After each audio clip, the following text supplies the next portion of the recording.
So Ty, your first game at nickel, what was it like out there for you?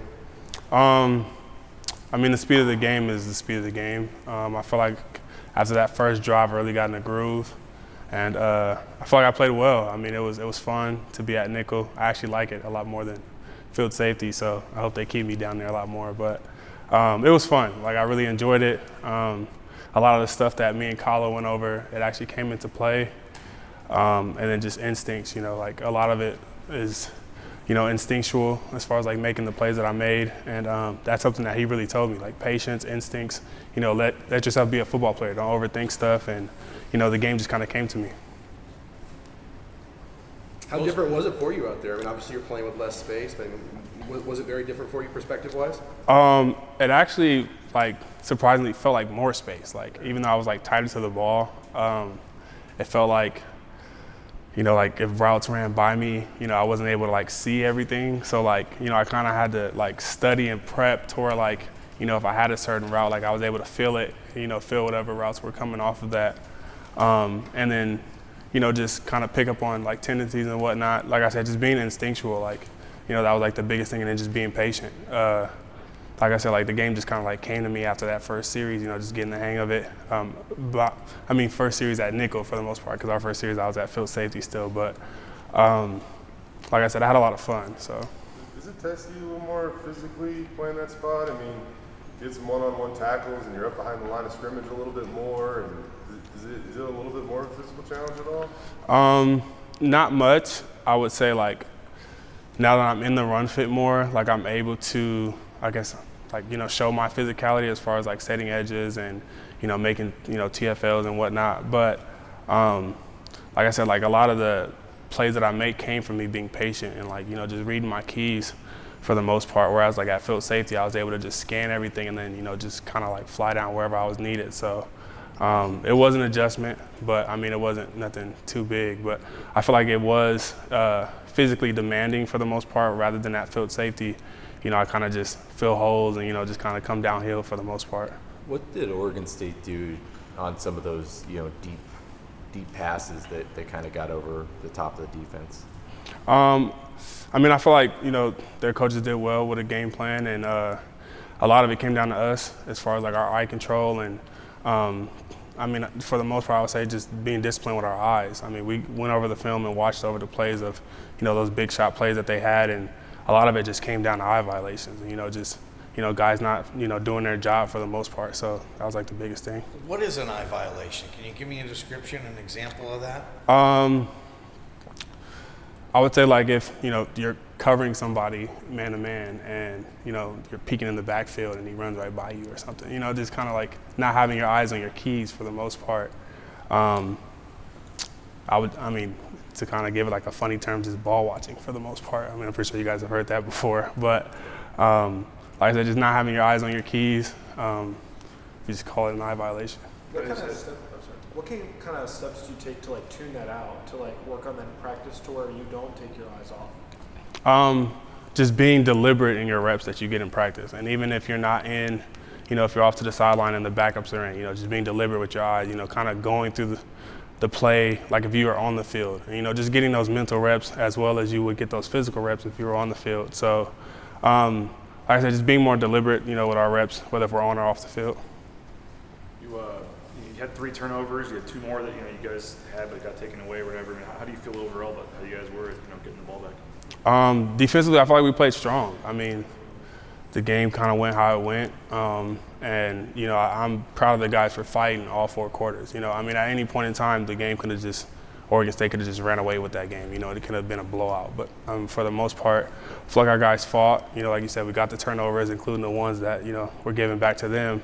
That's just a count to our guys, just staying in the fight. We always talk about that, and I feel like our guys carried that through. What's up with they show on the TV broadcast, the turnover skulls or whatever over there on the side? Just something new, kind of make it fun. I mean, we've had the turnover bike and the turnover thrown, and, a couple of years we just went without anything. Coach D did a good job of, kind of bringing something that would, add some fun to the sideline once we did something like that, because that's huge, getting the turnover and getting the ball back to our offense and, preventing, the opposing offense from getting points. That's huge. So, rather than just coming to the sideline and just slapping hands or whatever, getting pats on the head, we just added a little spark, a little fun to it. So somebody grabs it and hangs it on the thing, or what? How's it go? Yeah, you just get a skull, you get it tossed to you or whatever the case may be, and you just hang it on there. And our goal is to be +1. So we obviously didn't carry that through, but anytime you get a turnover, you get a skull, you go and you hang that thing, and everybody turns up with you. As a leader of this team, you and Hank have been here a long time. Did you go over to him at the sideline? If so, what did you say to him? Any words of encouragement? I don't think a quarterback has been benched in a game since you've been here. I just told him keep his head up. First game. Obviously for him, you wouldn't expect him to have those first game jitters, being that he's a 4-year starter, 5-year starter. But we have a long season to go. That one game doesn't define him as a quarterback. And to me, I have all faith and confidence in Hank. And I talk to him a lot as far as hey, just next play, next play mentality. And we speak about that a lot as a team. So just for me to go over to him and just let him know hey, I still have faith in you, bro. This season isn't over. Your career isn't done here, and a lot of stuff that, and I'm gonna be honest, the stuff on social media, as far as him hitting the portal and stuff, Hank's not leaving. Hank loves us, and he knows that we love him, and we have faith in him. So I'll be glad to see what he does come this weekend. What's the skull symbolic of? We're the Boneyard boys. As far as our defense, it's the BYB. So like I said, Coach D did a good job as far as making something creative. You have Georgia with the shoulder pads. Oh, my bad.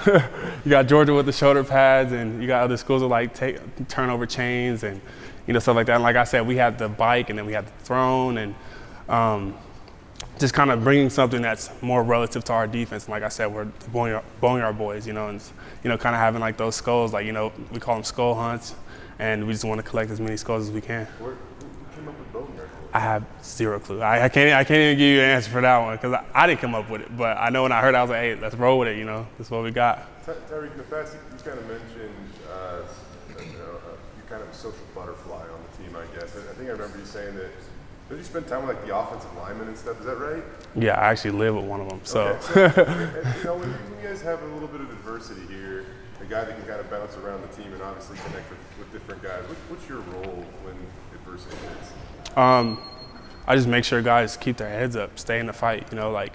As long as that clock has time on it, the game is not over. So whether if it's an offensive lineman, a running back, quarterback, defensive lineman, it doesn't matter. If I see somebody who, and I don't want to say is giving up, but has their head down because stuff isn't going our way, I just let them know hey, this game isn't over. We have plenty of time left. Let's keep fighting. And we'll just give it our all. How's Markell holding up, man? He's holding up strong.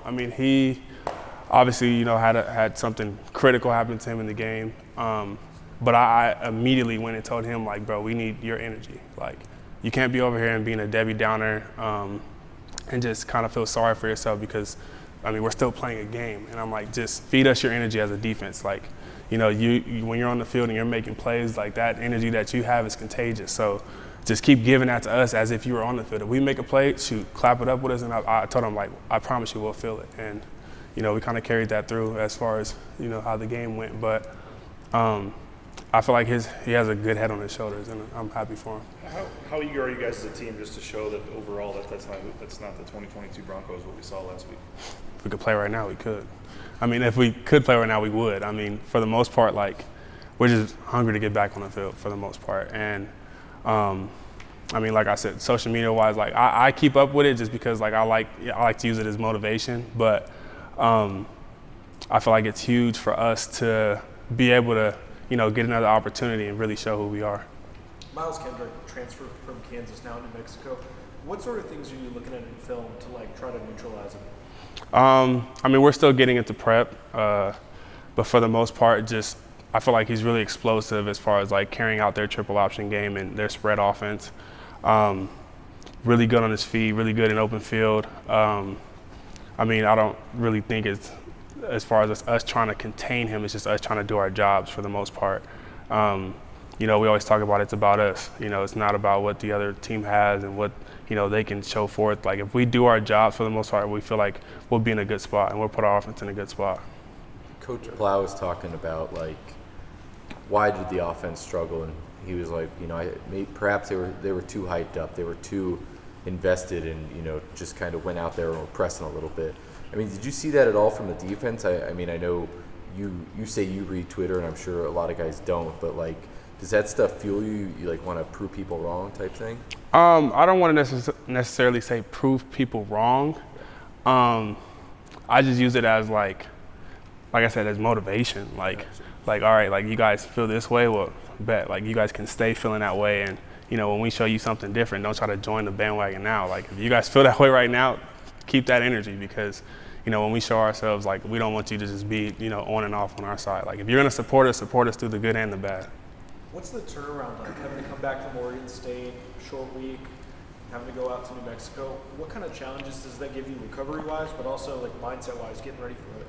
And like I said before, it's like a next play mentality thing. I mean, like I said, the game's over. You know, we can't go back and, you know, oh, I wish I could have did this or I should have did this. I mean, we saw, you know, the big plays and we made our corrections, and, you know, now it's time to move on. So it's time to, as soon as we got back Sunday, we were already prepping for, you know, New Mexico. So for the most part, I mean, it's not, I don't say as much of a challenge as you would think it is, as far as like, you know, guys' like mentals, like how invested and how committed are they to just, you know, kind of move on and know that, like I said, it's a long season still. So just move on to the next game and, you know, show what we got. Have you ever had to try to track down Talon in practice? Yeah. How'd it go? I mean, that kid's fast. Like if I can meet him from, you know, kind of go down the line and try to meet him to the sideline, for the most part, I feel like I can get him. Funny story, he won't admit it, but I beat him in a race like a while ago. It was a while ago. Beat him in an 80-yard race. He won't admit it, but it's okay. But for the most, that kid's fast. He can fly, and like it's weird because like you watch it on TV or you watch the TV copy, it looks like he's just flying. But like being on the field with him and like actually watching him run, he just eats up ground. Like he's just long. He's a long, lengthy kid who can actually move. So I'm glad that, you know, we have something like that in our arsenal. Thanks, Tyreque. Yep, thank you guys.